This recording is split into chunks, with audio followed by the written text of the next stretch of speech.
హల్లెలూయా. మన ప్రభువైన యేసుక్రీస్తు నామములో మీకు శుభములు చెప్పడానికి మరొకసారి మన దేవుని వాక్యం రండి మిమ్మల్ని ప్రేమతో ఆహ్వానించడానికి అనుదినము మన ఐఎస్టీ ఇండియన్ స్టాండర్డ్ టైం ప్రకారం 7 గంటల దానికోసం మీరు ఏ సమయంలో ఏ దేశాల నుంచి ఏ ప్రాంతాల నుంచి ఆలకించినప్పటికీ మాకెప్పుడు ఇక్కడ తెల్లవారుతుందో అప్పుడు మేము ఈ అనుదిన దినాన్ని వీక్షించి ఆధ్యాత్మికంగా బలపడుతున్నామని ఇతర దేశాల్లో ఉన్న మీరు చెప్తున్న సాక్ష్యాలను బట్టి ప్రభువును స్తుతిస్తున్నాను. దేవుని వాక్యం ఎప్పుడు నిరర్థకం కాదు. ఆయన వాక్యము ఆకాశము భూమి గతించినను ఆయన వాక్యము నిరంతరము నిలుచును కనుక ఈ వాక్యాన్ని మీరు ఏ సమయంలో విన్నా దేవుడు మీతో మాట్లాడతాడు, ఆధ్యాత్మికంగా బలపరుస్తాడు అన్న విశ్వాసంతో కొనసాగిస్తున్నాను. రెండవ చిన్న ప్రార్థన. పరిశుద్ధుడా, ఈరోజు నీ మాట మా కొరకు అనుగ్రహించమని క్రీస్తు నామములో అడుగుచున్నాను తండ్రి, ఆమేన్. చిన్న ప్రార్థనలు బహిరంగంగా చేసినప్పుడు ఇలాంటి క్లుప్తముగా మరి దేవుని సన్నిధిలో ఒక్క మాట చాలండి. ఆయనకి మనకు జ్ఞాపకం చేస్తే ఆయన మనల్ని దీవిస్తాడు. బోనరా, మీరందరూ బోనరా, మీరందరూ విశ్వాసులేనా?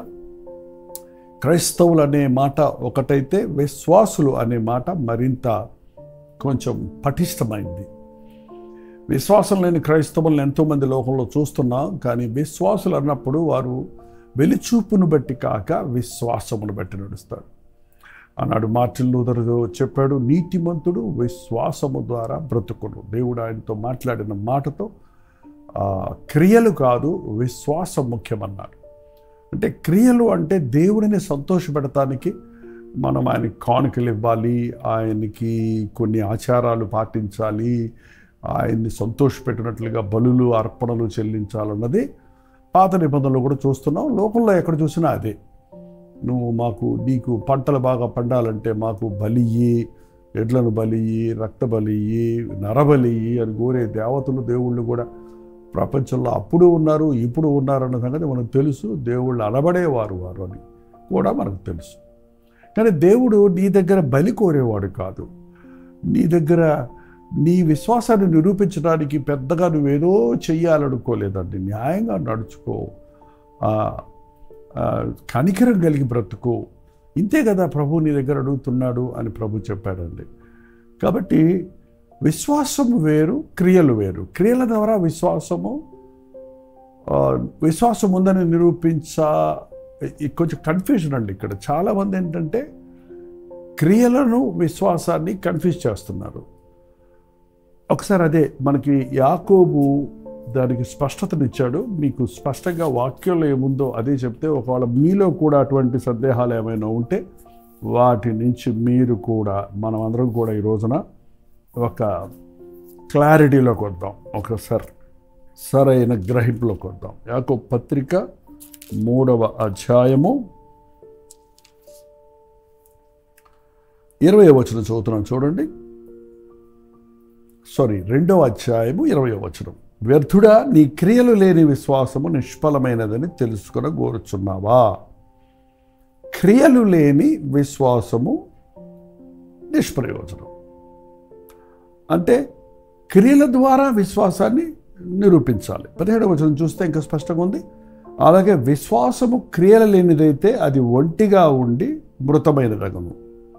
అయితే ఒకడు నీకు విశ్వాసం ఉన్నది, నాకు క్రియలు ఉన్నవి, క్రియలు లేకుండా నీ విశ్వాసాన్ని నాకు కనపరచు, నాకు విశ్వాసం ఉంది అని చెప్పి దాని యొక్క క్రియలలో అది చూపించకపోతే నీ విశ్వాసం లేదని అర్థమైందండి.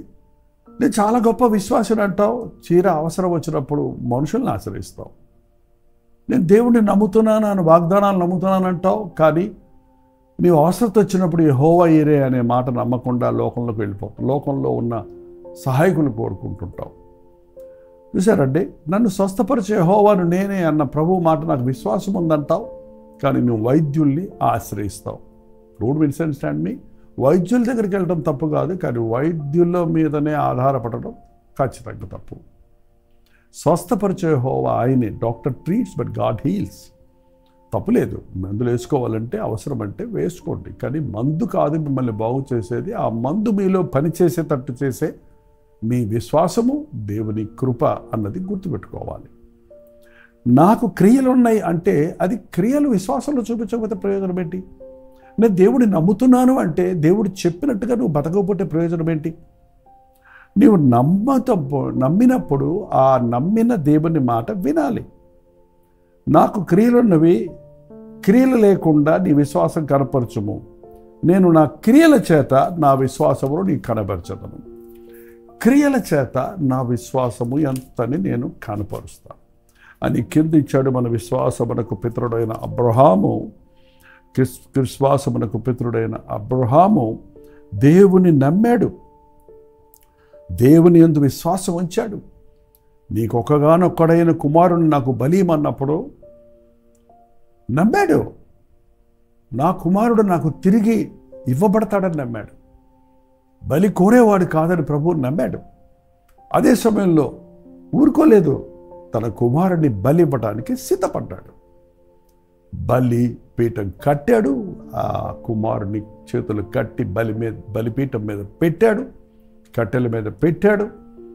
ఆగు అబ్రహాము, దీని వలన నీవు నాకు భయపడుతున్నావని నాకు తెలుస్తుంది అన్నప్పుడు అబ్రహాము తనకున్న విశ్వాసాన్ని క్రియల్లో చూపించాడు. మేము బలి అర్పించి వస్తామని చెప్పి వెళ్ళాడు. అలాగే తిరిగి ఒక్కడుగా కాక ఇద్దరుగా వచ్చారు. దేవుడు నమ్మాడు కాబట్టి అతడి విశ్వాసము అతనికి నీతిగా ఎంచబడింది. అబ్రహాము దేవుని నమ్మెను, అది అతనికి నీతిగా ఎంచబడను. మనం బైబిల్లో చూసినట్లయితే నాకు విశ్వాసం ఉందనే విశ్వాసులండి విశ్వాసాన్ని క్రియల్లో చూపించాలి. నీ విశ్వాసం దేవుడు ఎప్పుడు కూడా మనల్ని నమ్మమంటున్నాడు, ఆ నమ్మిన దాన్ని చెయ్యమంటున్నాడు. దేవుడు అన్నీ ఆయనే చేసి పెట్టాడు. విశ్వాసం అంటే గాల్లో దీపం పెట్టి దేవుడు నువ్వే చూసుకో అంటాం కాదండి. నువ్వు చేయాల్సింది నువ్వు చెయ్యాలి, దేవుని మీద నమ్మకం ఉంచాలి. అప్పుడు నీ పార్ట్ నువ్వు చేస్తే ఆయన చేసేది నువ్వు చేస్తాడు.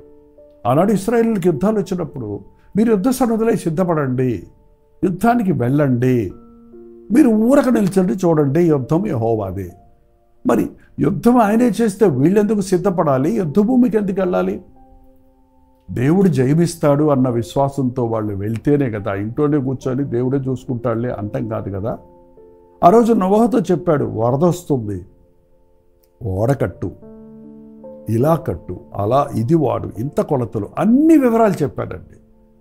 అబ్రహాము నోవాహు విశ్వాసంతో దేవుడు చెప్పిన మాట చేశాడు.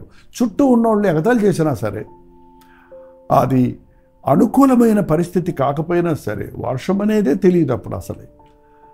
40 రోజులు 40 రాత్రులు ప్రచండ వర్షం అంటే అర్థమే కాలేదేమో కాల, కానీ నమ్మాడు. దేవుడు చెప్పింది చేశాడు కాబట్టి తన ఇంటి వారిని, సకల సృష్టిని కూడా రక్షించగలిగాడు. మోషేకి చెప్పాడు, ప్రత్యక్షపు గుడారము కట్టు, ఇలా ఉండాలి, ఇలా ఉండాలి, ప్రత్యక్ష గుడారంలో పరిశుద్ధ స్థలం ఉండాలి, అతి పరిశుద్ధ స్థలం ఉండాలి, ఆవరణ ఉండాలి, ఈ పరికరాలు ఉండాలని అన్ని వివరాలు చెప్పినప్పుడు అక్షరాల దేవుడు చెప్పినట్లుగా మోషే చేశాడు. కారణం దేవుడు చెప్పింది నమ్మాడు. అబ్రహాము నమ్మాడు, నోవహు నమ్మాడు, మోషే నమ్మాడు.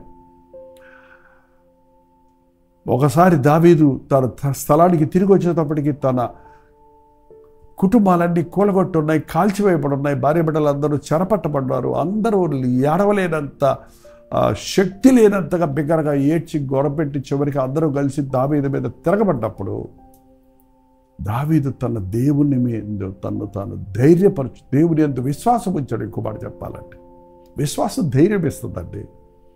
విశ్వాసం ధైర్యం ఇస్తుంది. విశ్వసించాడు కాబట్టి నా దేవుడు సింహపు నోటి నుండి నన్ను తప్పించగలడని దానియేలు సింహాలు ఆవురుమంటున్న సింహాల గుహలో పడేసిన భయపడలేదు. ఆ సింహాలు భయపడి నోర్లు తెరవలేదంట. అవును, నీకు విశ్వాసం ఉంటే అద్భుతాలు చూస్తావు. ఆవగించంత విశ్వాసం ఉంటే ఈ కొండను వెళ్ళి సముద్రంలో పడమంటే పడుతుందన్న. నాకు ఉంది విశ్వాసం అంటారు, కానీ అది క్రియల్లో చూపించకపోతే, నమ్మకపోతే అది జరగదు. నమ్ముచున్నారా? నమ్ముచున్నాం ప్రభు. అపనమ్మకం లేకుండా సహాయం చేయమని అడిగినట్టు మనం కూడా నేర్చుకోవాలండి. నీ విశ్వాసాన్ని నీ క్రియల్లో నేర్పించాలి. నేను మంచి విశ్వాసులండి, నేను చాలా బాగా ప్రార్థన చేసుకుంటానండి అని ఉపవాస ప్రార్థనకు రాకుండా ఉన్న విశ్వాసం చూస్తే వారి విశ్వాసం ఎంత గొప్పదో నాకు అర్థమైపోతుంటుందండి. ఇవాళ శుక్రవారం అండి, కల్వరి చర్చిలో ఉపవాస ప్రార్థనలు ఉంటాయి. మా సంఘానికి అన్ని సంఘాల్లో పరిస్థితి అట్లే ఉందేమో నాకు తెలియదు. కానీ మరి ఆదివారం వచ్చిన వాళ్ళందరూ ఉపవాస ప్రార్థనకు ఎందుకు రారు? ఆదివారం వచ్చేవాళ్ళు విశ్వాసులే కదా. కనీసం ప్రభు బలలో పాలు పంపులు పొందిన వారందరూ మంచి విశ్వాసులు కదా. మరి వాళ్ళు శుక్రవారం వచ్చి ప్రార్థనలో ఎందుకు విశ్వాసంతో అనేకుల కొరకు ప్రార్థించరు? క్రియల్లో ఎందుకు చూపించరు వారి విశ్వాసాన్ని? క్రియలు లేని విశ్వాసము మృతము. చూడండి, క్రియలు లేకుండా నోటి మాటలతో గొప్ప గొప్ప మాటలు, భక్తి సంబంధమైన మాటలు చెప్పుకోవడం వల్ల ప్రయోజనం లేదు. కానీ 20వ వచనం, వ్యర్థుడా 2:20 అండి యాకోబు పత్రిక, వ్యర్థుడా క్రియలు లేని విశ్వాసము నిష్ఫలమైనదని తెలుసుకొని కోరుచున్నాను. క్రియలు లేని విశ్వాసము నిష్ఫలము. మేము విశ్వాసులం అన్నప్పుడు నీ విశ్వాసం ప్రభు మీదనే ఉండాలి. మనుషులు నమ్ముకుంటే కంటే యెహోవాను ఆశ్రయించడం మేలన్నప్పుడు నీవు అన్ని విషయాల్లో నీ దేవునికి ప్రథమ స్థానం ఇవ్వాలి. విశ్వాసం లేకుండా దేవునికి ఇష్టలై ఉండట అసాధ్యం. విశ్వాసము, దేవుడు ఉన్నాడని నమ్మి ఆయన దగ్గరకు వచ్చేవారు ఖచ్చితంగా ఆయన ఇచ్చే దీవెనలు పొందుతారు. ఒకవేళ నీ జీవితంలో విశ్వసించాను నాకు జరగటం లేదు అని అన్నావంటే దానికి కారణం ఆయన నీకు ఇవ్వలేకని కాదు, నీవు అవిశ్వాసంతోనే ఉన్నావని అర్థం. ఎవరికైనా జ్ఞానం కొదువుగా ఉంటే అక్కడే చూడండి. ఎవరికైనా జ్ఞానం కొదువుగా ఉంటే దేవుణ్ణి అడుగయించడం, ఆయన ఎవరిని అడగవలను, ఆయన ఎవరిని గద్దింపక అందరికీ ధారాళంగా దయచేవాడు. అయితే ఏ మాత్రము సందేహింపక విశ్వాసంతో అడగవలను. సందేహించువాడు గాలికి రేపబడి ఎగురు సముద్ర తరంగం వలె పోలి ఉండను. అట్టి మనుషుడు ద్విమనస్కుడై తన సమస్త మార్గములందు అస్థిరుడై ఉండును గనుక ప్రభు వలన తనకేమైనా దొరుకునని తలంచుకొనరాదు. అట్టి మనుషుడు ప్రభు వల్ల ఏది పొందలేడండి. అడుగుతాడు కానీ ఏది దొరకదు. ఎందుకంటే మీరు అడుగుతున్నారు కానీ విశ్వాసంతో అడగడం లేదు. ఆలోచించేయండి. మీరు అడుగుతున్నారు దేవుణ్ణి కానీ కనిపెడతం లేదు. మీరు అడుగుతున్నారు కానీ మీరు చేయటం లేదు. ప్రభు చెప్పిన మాట ప్రకారంగా చేయటం లేదు. అబ్రహాము కనిపెట్టాడు, ఎదురు చూచాడు, దేవుడిని నమ్మాడు, నాకు కుమారుడిని ఇస్తాడని 99 సంవత్సరాలు అప్పుడు మరలా దేవుడు కనపడి తనకు ధైర్యపరిచి నేను అబ్రహాముగా చేస్తాను, ఈ భార్యను సారాయి జనములకు తల్లిగా చేస్తానన్న మాట నమ్మాడు. ఈరోజు ఇశ్రాయేలు జనాంగానికి పితరుడుగా ఉన్నాడు. నమ్ము నీ వల్ల అయితే నమ్ము వానికి సమస్తము సాధ్యం. మీరు విశ్వాసులేనా? మీ విశ్వాసం మీ భక్తిలో చూపించండి, మీ క్రియల్లో చూపించండి. విశ్వాసం కలిగిన వాడు దేవునికి ఇచ్చే విషయంలో, కుప్పిలి విప్పే విషయంలో వెనకాడడు. దేవుడికి ఇచ్చింది నష్టపోతున్నానో వేస్ట్ అయిందనో అనుకోడండి. ఈయుడు మీకు ఇవ్వబడును అన్న మాట నమ్మిన వాడు ఇస్తాడు. ఎవరో పాస్టర్ చెప్పక్కర్లేదు, ఎవరు మీకు బోధించక్కర్లేదు.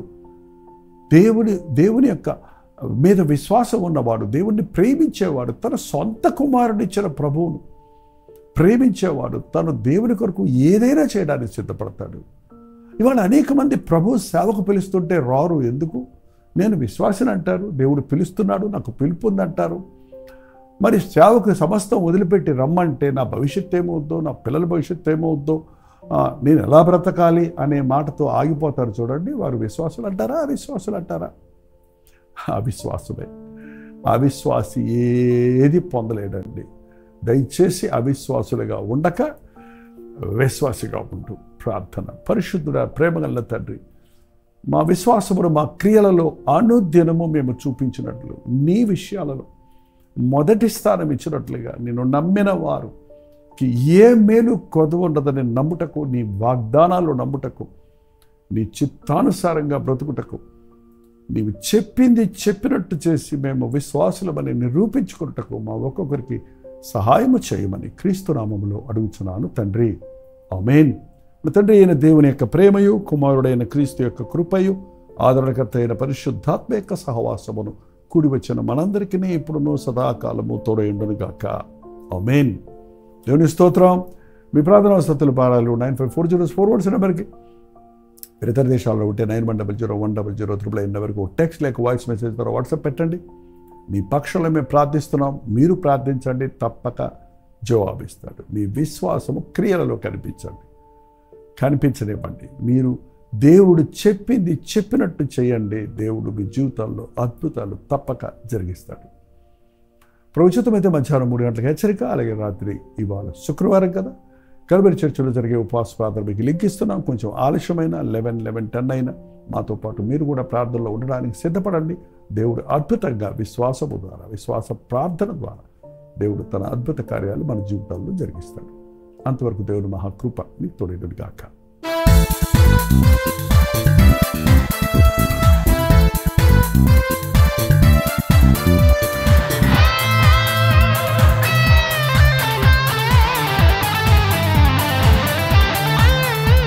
హల్లెలూయా.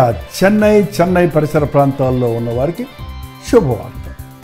ప్రభు చిత్తమైతే ఈ ఆదివారం అనగా నవంబర్ 9వ తారీఖు ఆదివారం ఉదయం 10:30 నుంచి ఒక ప్రత్యేకమైన థ్యాంక్స్ గివింగ్ సండే సర్వీస్ని ఐశ్వర్య మహల్లో ఒకే ఆరాధనగా ఏర్పాటు చేస్తున్నాం.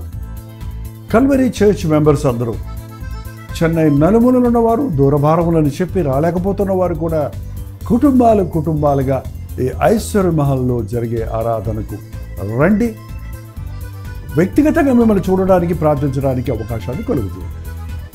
అలాగే చెన్నై చుట్టుపక్కల ప్రాంతాల్లో ఉన్నవారు సోషల్ మీడియా ద్వారా, టెలివిజన్ ద్వారా వాక్యం విని బలపడుతున్నవారు ఈ ప్రత్యేకమైన థ్యాంక్స్ గివింగ్ సండే సర్వీస్లో పాల్గొనాలని ఆశిస్తే మిమ్మల్ని అందరినీ ప్రేమతో ఆహ్వానిస్తున్నాం. రండి. ఉదయం 10:30 నుంచి సాయంత్రం 3 గంటల వరకు జరిగే ఆరాధనలో పాల్గొనండి. ఆ తర్వాత చిన్న ప్రేమ విందు ఉంటుంది. మాతో పాటు కలిసి దేవుని స్తుతించండి. చిరునామా గమనించండి. Aishwarya Mahal, 151 Jawaharlal Nehru road, Arumbakkam, MMD colony, Chennai 106. ఇంకా ఈ విషయమై మీకు వివరాలు కావాలంటే 8939393939 అనే నెంబర్కి మీరు కాల్ చేయొచ్చు. లేదా QR కోడ్ ఇవ్వబడింది. ఆ QR కోడ్ మీరు స్కాన్ చేసుకోవచ్చు. రండి, మనందరం కలిసి ప్రభువును స్తుతించి ఆయన కృతజ్ఞతాస్తుతులు చెల్లించి ఆయన చేత దీవించబడదాం. తప్పకొస్తారు కదా.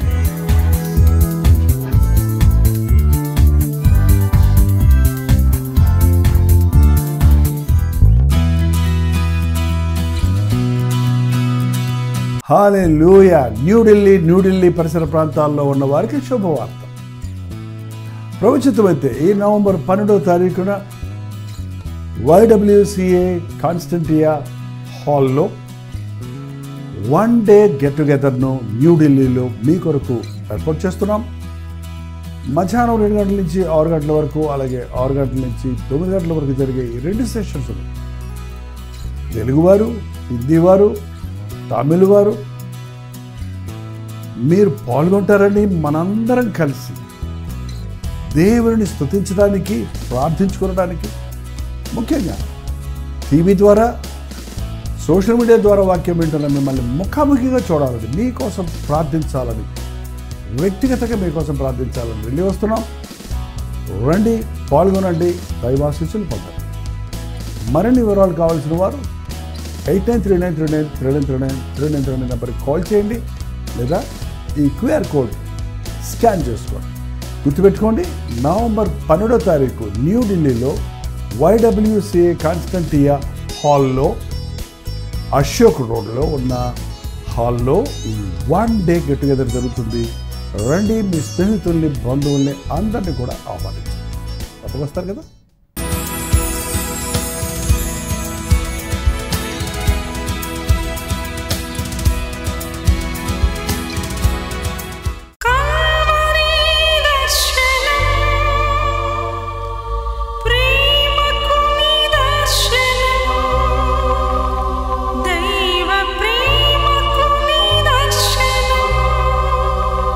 తెలుగు, తమిళ, హిందీ, మలయాళం, బెంగాలీ, ఒరియా అనే 6 భాషల్లో టెలివిజన్ ప్రోగ్రామ్స్ కొనసాగుతూనే ఉన్నాయి.